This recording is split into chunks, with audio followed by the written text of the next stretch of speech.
The symbols and the leaders change, but Germany's maniacal urge to impose its will on others continues from generation to generation.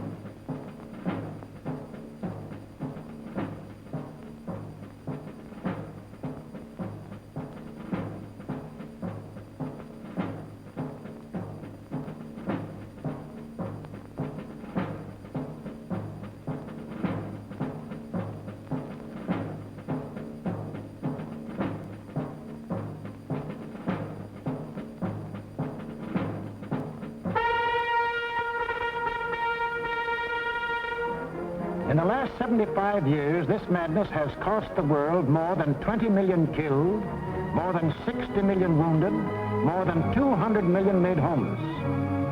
This does not include the untold millions that died of disease resulting from war, or the billions upon billions of dollars worth of property destroyed. Nor does this include the grief, the anguish, the misery, the terror that the world has suffered, due to the Germans' insane passion to enforce their rule upon their neighbors. This passion for conquest reached its hysterical climax when Adolf Hitler enthroned himself as God and the German Führer.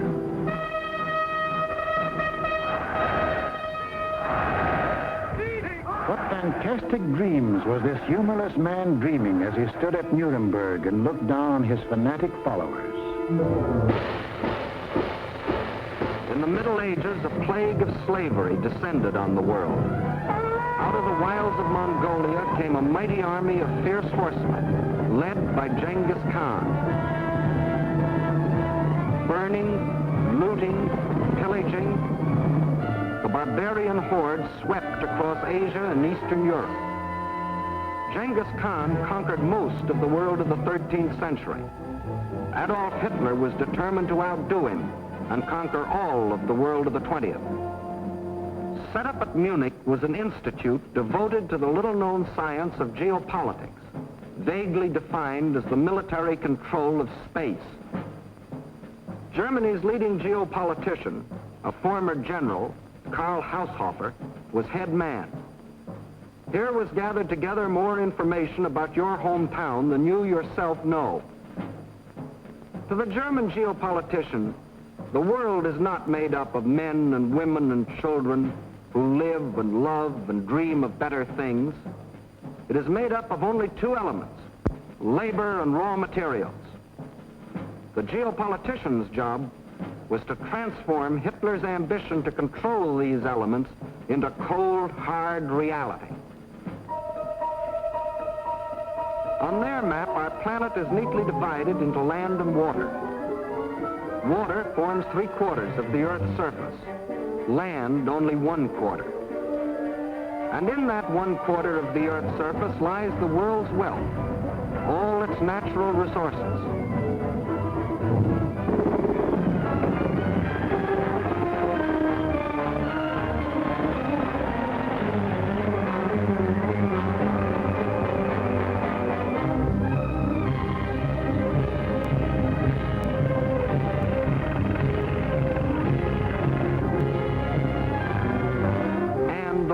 manpower.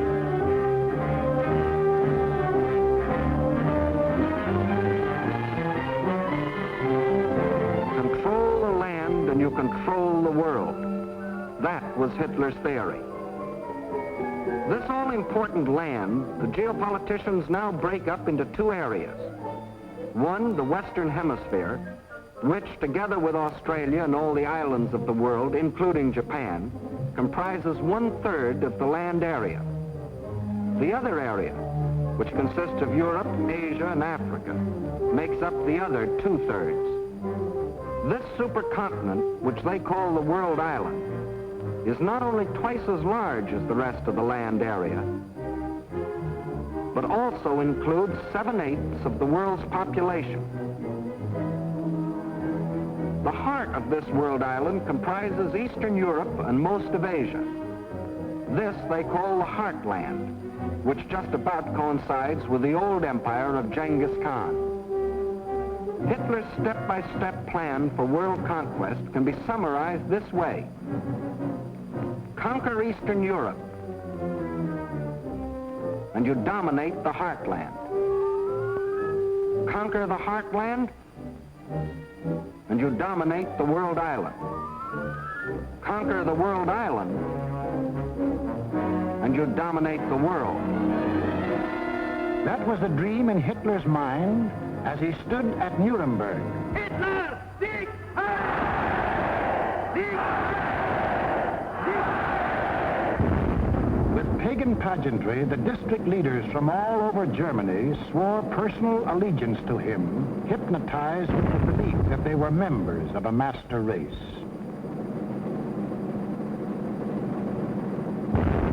This film will deal with Act One of the Nazi bid for world power, the most fantastic play in all recorded history. Hitler had seen Hirohito grab off Manchuria and other territory from the Chinese. He had watched Mussolini get away with the rape of Ethiopia. He had seen the democratic world look the other way while these illegal aggressions were going on. And he smiled. For collective action to enforce peace, the only weapon he had to fear, had broken down. It was time now for the Nazis to start crossing borders. It was time for Hitler to put his plan into action. And what was he waiting for? He was waiting to soften up his victims, keep them from uniting.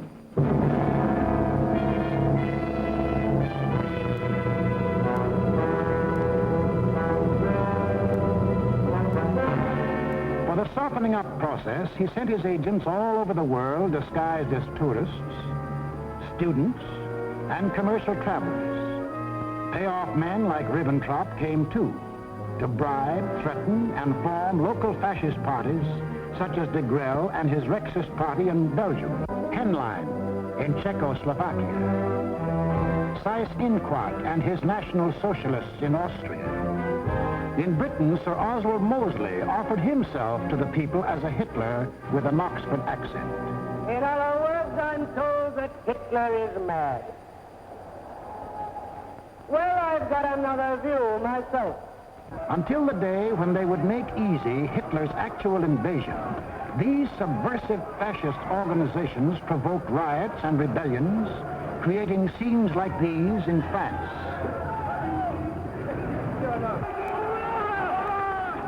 Scenes like these in Belgium.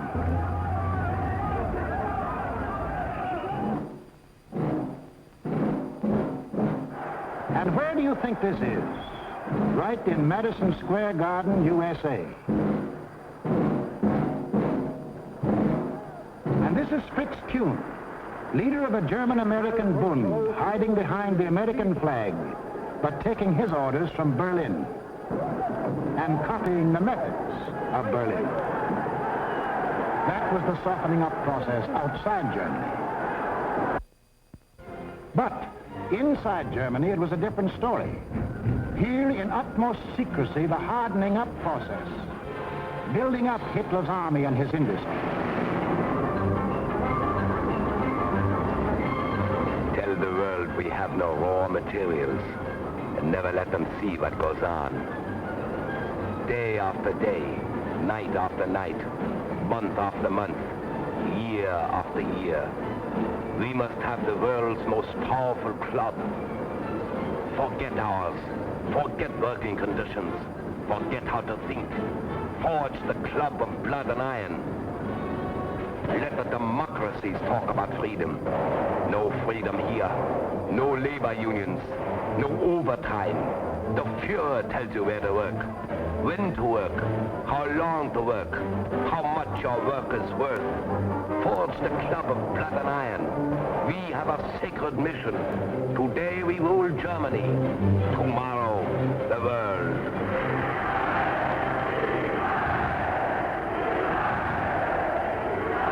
For those who don't like it, you don't eat. Or you disappear into a concentration camp. Or you get this. And this is the man who gives it to you.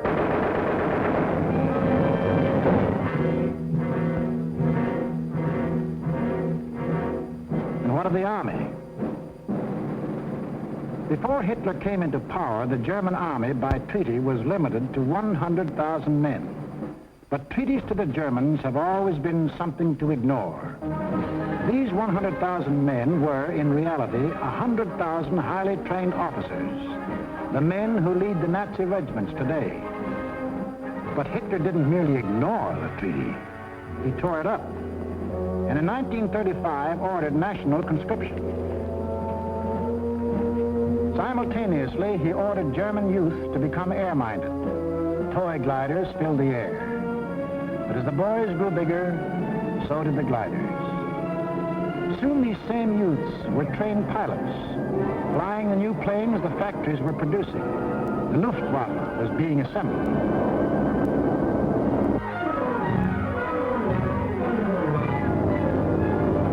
The only thing old about this new army was the goose step. And even Hitler couldn't improve on that ancient German form of torture, designed to make man stop thinking and blindly obey. Goose-step them until they become as insensible as weapons.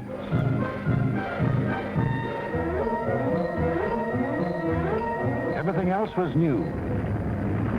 Tanks, motorized equipment, and one of our own inventions, the dive bomber. This rearmament was strictly illegal, according to the Versailles Treaty. And the next illegal step Hitler took was to march his troops into the Rhineland, a strip of land between Germany and France, demilitarized after the last war as a precaution against future German aggression. But Hitler's plan of eastern conquest demanded a barrier against democratic action in the West.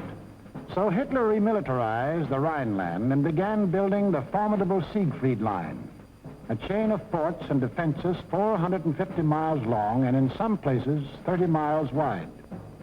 Germany had fought one two-front war and didn't want another.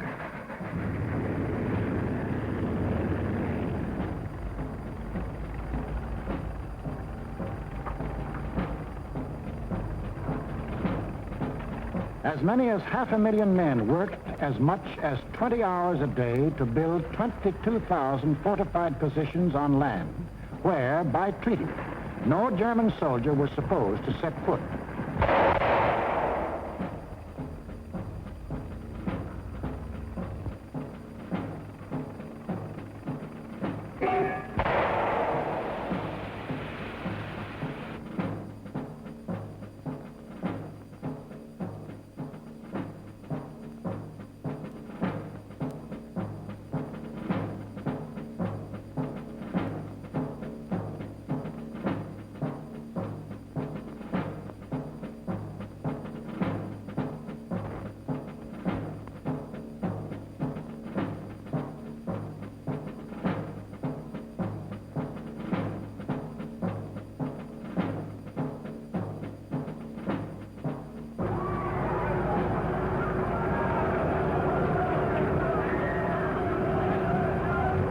Hitler had his Siegfried Line.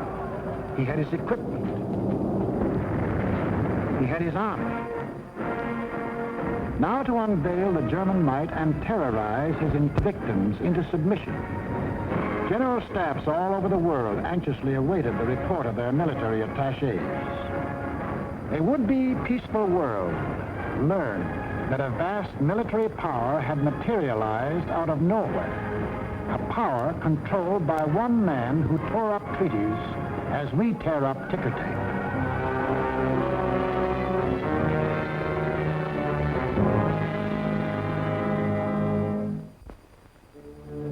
Satisfied they had created the right sense of fear in the world, the Nazi leaders were now ready to strike. The hour had come. It was time to start conquering Eastern Europe, according to the plan of Hitler's geopoliticians. It was time to win the domination of the heartland. Who would the first victim be? Naturally, the softest, Austria. Bite off just enough not to set the world against you.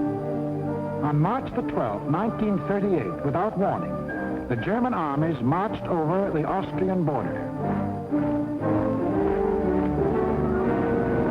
It was really only a full-scale invasion test, and Hitler rode in triumph into Vienna. Even the very name of Austria disappeared from the map, though Hitler had promised earlier to the world the assertion that it is the intention of the German Reich to coerce the Austrian state is absurd. Why was Austria important to Hitler? It put him on the southern flank of Czechoslovakia, and Czechoslovakia was the key to the control of Eastern Europe. The German Chancellor Bismarck explained that years ago when he said, "He who would conquer Europe must first hold the bastions of Bohemia." And Bohemia was now part of Czechoslovakia. But Czechoslovakia was tough. It had a good army. It had good equipment. It had one of the finest munition plants in the world, the Skoda Works, which Hitler wanted very badly. It had incorruptible President Banish. It had a military alliance with France, and France had a military alliance with Britain. Hitler had to move carefully, find excuses to take Czechoslovakia one piece at a time. He found his excuse in the Sudetenland, a portion of Czechoslovakia bordering Germany. Here lived some people of German origin, although they had never been a part of Germany itself. That was Hitler's cue. Completely ignoring the fact that most people who left Germany had done so to get away from things like Hitler, he sprang his pet theory that every person of German blood, no matter where he lived, belonged to the Nazi Reich. Germans or descendants of Germans, often with no more than a drop of German blood in their veins, suddenly learned that they were godlike, not subject to the laws of the land in which they live and to which they owe their allegiance, whether it be Czechoslovakia, Norway, Sweden, China, the United States, or Timbuktu. According to the Nazis, the German was a special creature who remained forever German, to the 6th and 7th generation, and must take his orders from Berlin. Some people we know of German descent think this is a lot of hogwash.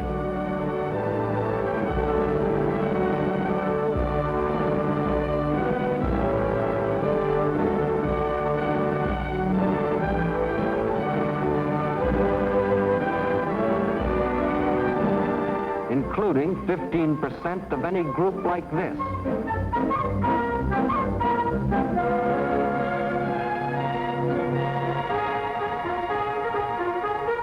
But in the Sudetenland, he found some stooges who fell for this bunk. Konrad Henlein was their Bush League Führer. The people of the Sudetenland were told they should be liberated. They were told Hitler was their liberator. The Nazis smuggled over their standard softening up equipment, blackjacks. And when the Czechs were beaten up trying to combat his fifth columnists, Hitler screamed the Germans were being persecuted and threatened war unless he got the Sudetenland. It is the last territorial claim I have to make in Europe. I have assured Mr. Chamberlain, and I repeat it here, that when this problem is solved, there is for Germany no further territorial problem in Europe. We want no Czechs. To the League of Nations, Foreign Minister Maxim Litvinov announced that Russia stood ready to back concerted action against Germany. But once again, there was to be no concerted action. The Czechs mobilized and closed their borders.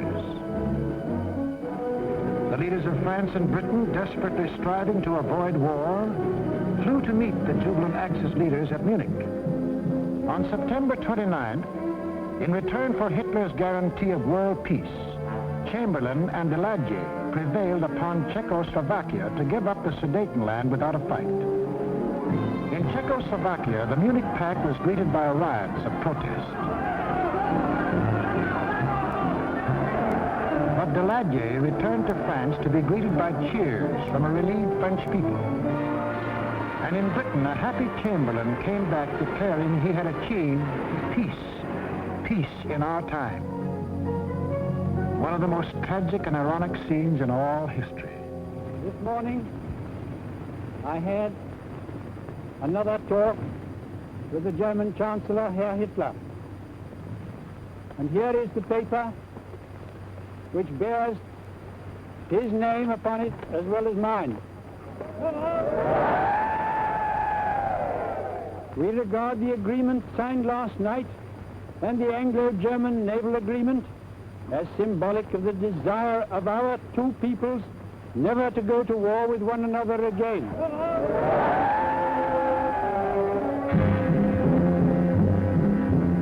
Peace? It wasn't peace. The Nazis hadn't merely got 3 million more souls under the German flag. By taking the Sudetenland, they had made Czechoslovakia defenseless.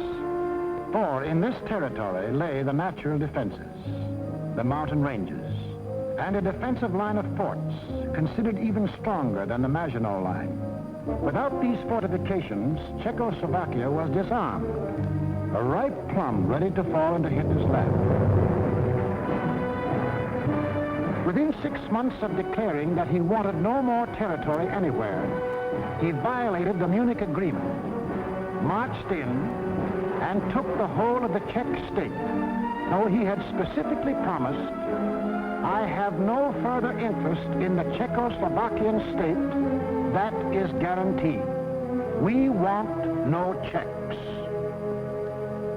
Austria and Czechoslovakia were gone without a fight, and Hitler was getting his control of Eastern Europe. Poland was next on the map. The tired old man of Munich now knew that there could be no peace in our time. If an attempt were made to change the situation by force in such a way as to threaten Polish independence, why then that would inevitably start a general conflagration in which this country would be involved. But after his success at Munich, Hitler was sure that France and Britain would not fight. Here's what one of his spokesmen said. "Democracy has no convictions for which people would be willing to stake their lives." But what about the Russians? The lights began to burn all night in Moscow. British and French military missions arrived to confer with the Soviet government. So did German representatives. And on August 21st, 1939, the world was set on its heels by the announcement of a treaty between the Russians and the Germans in which they agreed not to fight each other. Here were the admitted arch-enemies in a state of apparent friendship. It was too fantastic to make any sense. It didn't.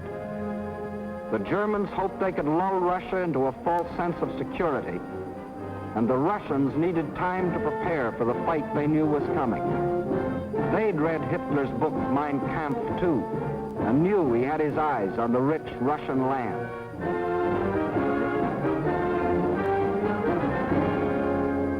Confident that Russia was safely pigeonholed and that the democracies would not fight, the Nazis started singing their favorite theme song. that all people of German blood belonged to them, and picked Danzig as their excuse for the gobbling up of Poland. Danzig, a free city, self-governing under the League of Nations, was an important seaport at the head of the Polish corridor, Poland's access to the sea. The same old softening up process had gone on here. Local stooges, armed by Germany, began to terrorize the city. Hitler demanded Danzig and the Polish corridor, or else. The people of Poland prepared for the inevitable.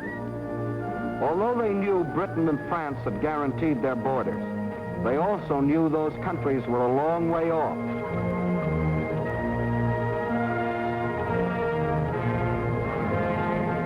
Germany's theft of Czechoslovakia had made Poland's strategic position even worse. Except for the Carpathian Mountains, Poland is relatively flat and low-lying. The Vistula is the Mississippi of Poland. It is broad, muddy, and unfordable for most of its length. Its tributaries are formidable streams during certain seasons. But there was a drought, and the streams were so low during the campaign that they could be forded at almost any point by men, trucks, and tanks. Militarily, the Vistula offered the best line of defense. However, making a stand here would have meant surrendering Warsaw in the richest part of the country. The alternative was to accept battle on the border. That was the Polish decision. The Nazi plan was an enormous pincer movement aimed at encircling the mass of the Polish armies. Secondary pincer movements were to encircle any Polish groups which escaped the main trap. During the last 2 weeks in August, the German armies moved toward the Polish border, where they assembled 70 divisions, many of them armored. From a military standpoint, the Poles were hopelessly outclassed by their predatory neighbor. They managed to mobilize barely 30 divisions, made up of infantry or horse cavalry. In two important respects, the difference was staggering. The Nazis, 5,000 modern tanks. Poland, 600 nondescript tanks. The German Luftwaffe, 6,000 modern planes. The Polish Air Force, less than 1,000 of inferior types. The German army secretly made ready. The way of living for the next 1,000 years was to be decided.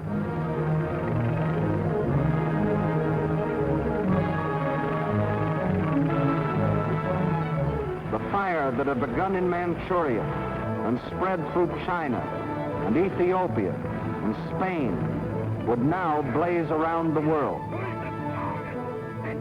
This man made that decision. War. Precisely at dawn on September 1st, without warning, the German Wehrmacht rolled over the Polish border.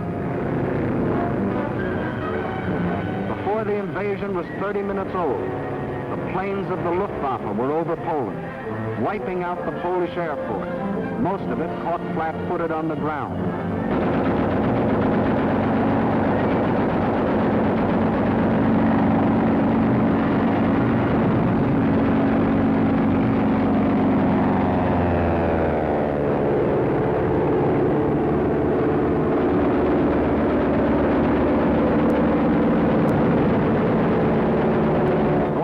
That did get off faced overwhelming odds and were shot out of the sky.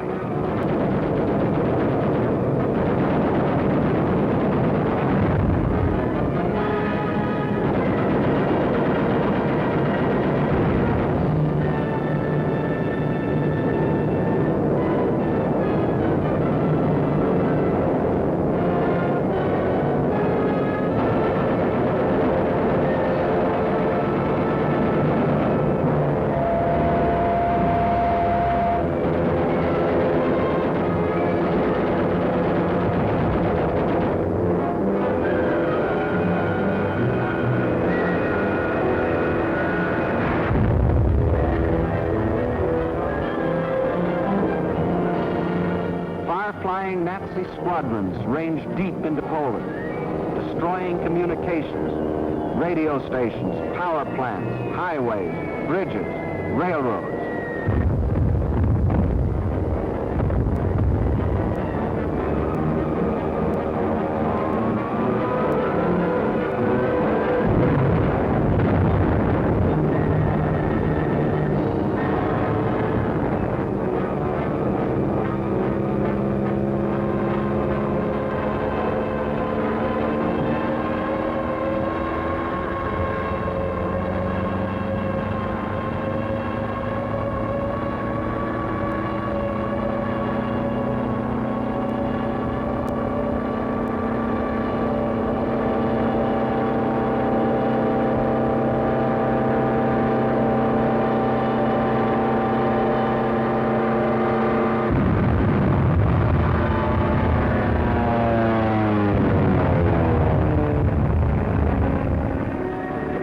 army was disorganized by the loss of its air force and the disruption of communications.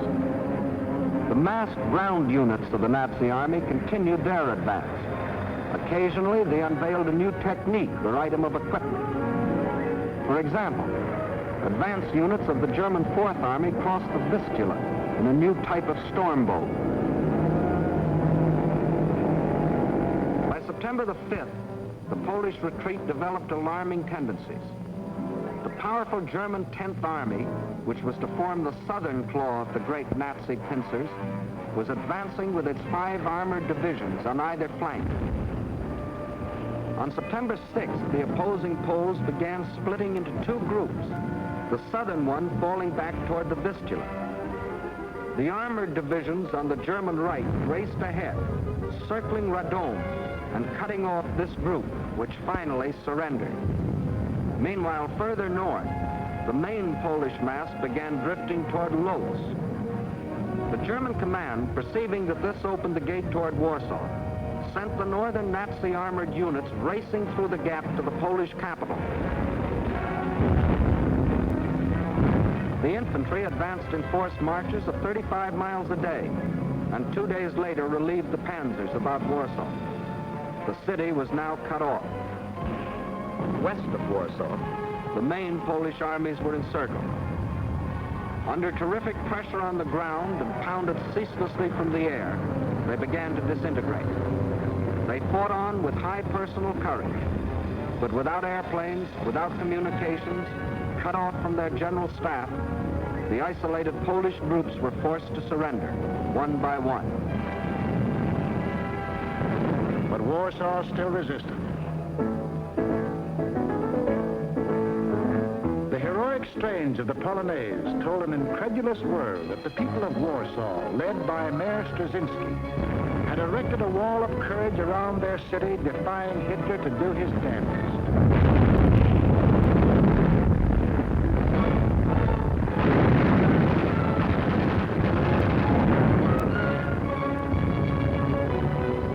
Stopped cold by the city's desperate resistance, the Nazis were forced to send for heavier artillery.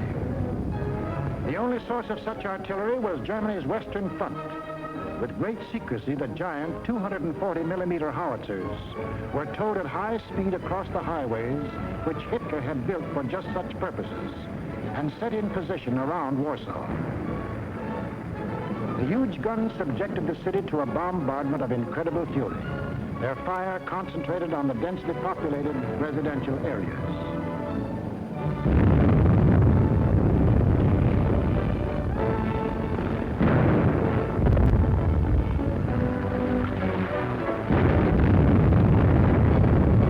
For 20 days of death and horror, every man, woman, and child fought to save his city.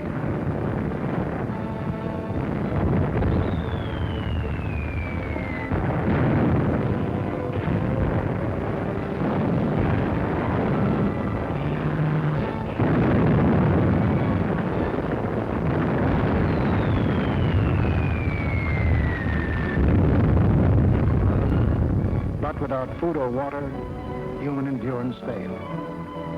On September the 27th, the strains of the Polonaise died on the Warsaw radio, and the Polish capital was forced to capitulate.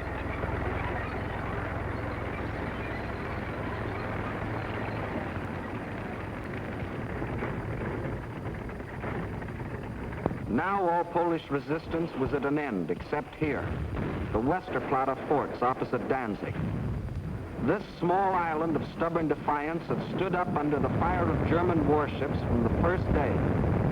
Its guns silenced, its forts shattered, it still refused to surrender, even under point-blank fire at 800 yards range. It was an exhibition of Polish valor that will go down in history, but militarily it could not avail. On October the 1st, the garrison at last surrendered. Surrendered to face the fate of these men, Polish prisoners being marched off to Nazi prison camps, an eventual extermination. For the Nazi master race theory calls for the complete wiping out of so-called inferior races.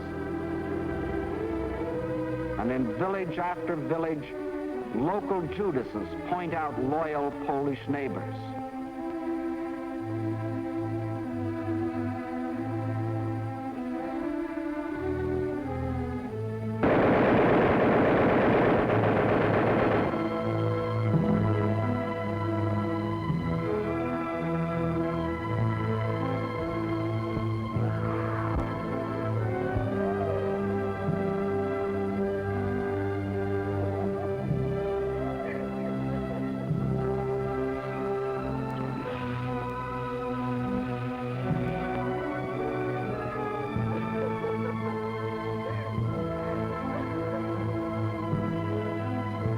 These things the Poles can never forget,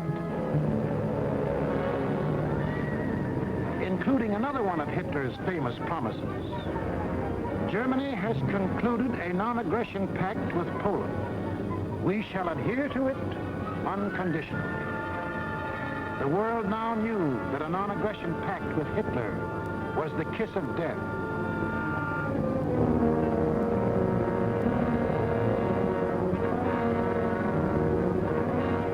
Was completely destroyed. Completely? Not quite. During the last days of the campaign, the Russian army entered eastern Poland and took up positions along the Bug River. The two strongest armies in Europe faced each other. Hitler could decide now whether to keep on heading east or call it quits. He called it quits. Why did Hitler quit here? He had to. To continue a drive to the east would leave Germany facing the threat he had always sworn to avoid, a two-front war. How he met that threat you will see in the next film. What Hitler thought impossible was anything but. The day after Hitler crossed the Polish border, France called up her reservists. Within 24 hours, British planes had bombed German warships in the Kiel Canal.